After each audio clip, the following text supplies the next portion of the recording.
L'albero di Anne. Io, l'ippocastano del giardino al numero 263 di Prinsengracht, ho regalato ad una ragazza di 13 anni, prigioniera come un uccello in gabbia, un po' di speranza e di bellezza. A lei che nel suo nascondiglio sognava di sentire sul viso l'aria gelata, il calore del sole e il morso del vento, con le mie metamorfosi ho regalato lo spettacolo delle stagioni. Accadeva più di 60 anni fa e un male terribile invadeva il mondo. Tutto era diventato vietato per quelli che, come lei, erano ebrei, zingari, disabili.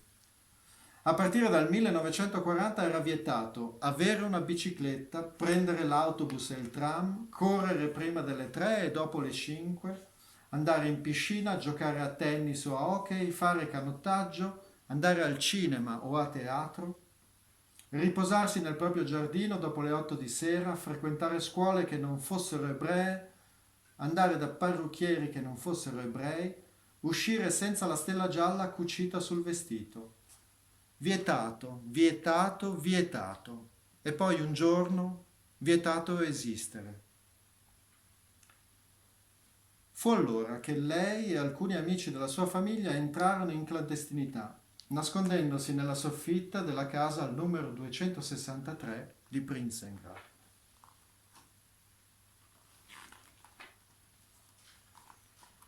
È un lunedì, il 6 luglio del 1942, quando arrivano nella soffitta della casa di Prinsengracht. Sotto una pioggia battente attraversano la città a piedi perché non hanno il diritto di prendere il tram o l'autobus. Portano un mucchio di vestiti infilati l'uno sull'altro perché non possono trasportare valigie senza apparire sospetti. Nella sua cartella lei ha fatto scivolare un piccolo quaderno di cartone molto prezioso, il suo diario, ricevuto in dono per il suo 13° compleanno, il 12 giugno del 1942, un venerdì. Sui loro impermeabili è cucita la stella gialla e gli operai del mattino li guardano passare con pietà. Hanno chiuso la porta della loro casa e raggiungono il nascondiglio dove vivranno rinchiusi per 2 anni. Questa camminata sotto la pioggia è l'ultima che lei fa liberamente.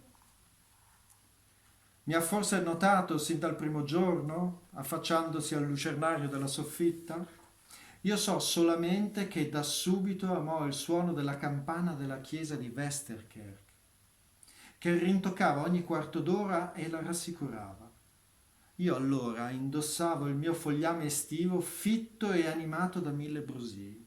Ero un immenso ippocastano che scoppiava di salute.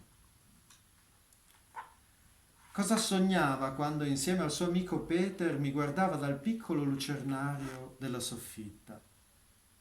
Nel febbraio del 1944 lei scrive sul suo diario: quasi ogni mattina vado in soffitta per togliermi dai polmoni l'aria viziata della stanza. Questa mattina, quando sono salita in soffitta, Peter stava mettendo in ordine. Ha smesso quasi subito e quando mi sono andata a sedere nel mio posticino preferito sul pavimento, è venuto anche lui. Ci siamo messi a guardare insieme il cielo azzurro, l'ippocastano spoglio su cui i rami brillavano minuscole goccioline. I gabbiani e gli altri uccelli che volando veloci sembravano d'argento. Tutto questo ci commuoveva talmente che non riuscivamo più a parlare. Lui aveva appoggiato la testa ad una grossa trave e io stavo seduta. Respiravamo l'aria fresca, guardavamo fuori e sentivamo di non poter rompere quell'incantesimo con le parole. Sognava il mare, si ricordava l'odore delle alghe e il rumore in cui si fondono i gemiti del vento o lo sciabordio delle onde e le stridule grida dei gabbiani? A maggio, quello stesso anno, la mia fioritura le parve più bella che mai. Il nostro ippocastano è in piena fioritura, dalla testa ai piedi, pieno di foglie e molto più bello dell'anno scorso. Come candelieri, i miei grandi fiori bianchi si ergevano verso il cielo. Sognava sentieri che si addentrano nel bosco o strade dove correre in bicicletta, naso al vento e capelli arruffati. Per lei io annunciavo la primavera. Dopo questo inverno mite, una bellissima primavera. Aprile è proprio un mese splendido. Non troppo caldo e non troppo freddo, con pioggia ogni tanto. Il nostro ippocastano è già abbastanza verde e qua e là si vede perfino qualche candelina. Vedendomi rifiorire, di certo pensava al futuro, alla vita che si sarebbe costruita al posto che avrebbe avuto nel mondo. Con la ricchezza dei miei fiori e delle mie foglie, con la forza dei miei germogli, io le infondevo fiducia. Non dubitò mai che tutto sarebbe di nuovo fiorito intorno a lei, che all'inverno glaciale dove regna un silenzio di morte succede sempre l'esplosione di vita della primavera. Vedo che il mondo lentamente si trasforma in un deserto. Sento sempre più forte il rombo che si avvicina, che ucciderà anche noi. Sono partecipe del dolore di milioni di persone.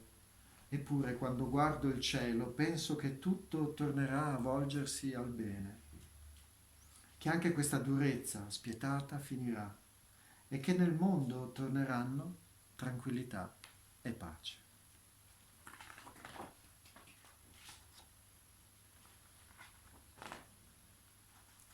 Il 4 agosto 1944, un venerdì, si annunciava una bella giornata d'estate, calda e assolata. Verso le 11:30 bruscamente un'auto si ferma davanti alla casa al 263 di Prinsengracht. Ne scendono dei poliziotti armati e vanno dritti verso la porta che conduce al nascondiglio. I clandestini sono stati denunciati alla polizia tedesca. I gradini scricchiolano e alcuni uomini salgono correndo le scale. Cercando dei gioielli, uno dei poliziotti trova un sacchetto di cuoio, lo svuota. Non contiene che fogli di carta che lui getta a terra. Era il diario di Anne, un'amica di famiglia, poco dopo. Tornò al nascondiglio deserto e lo trovò. Anne ne aveva scritto l'ultima pagina, il 1 agosto 1944, un martedì. Condannato al silenzio degli alberi, davanti al piccolo lucernario ormai vuoto, sono rimasto muto.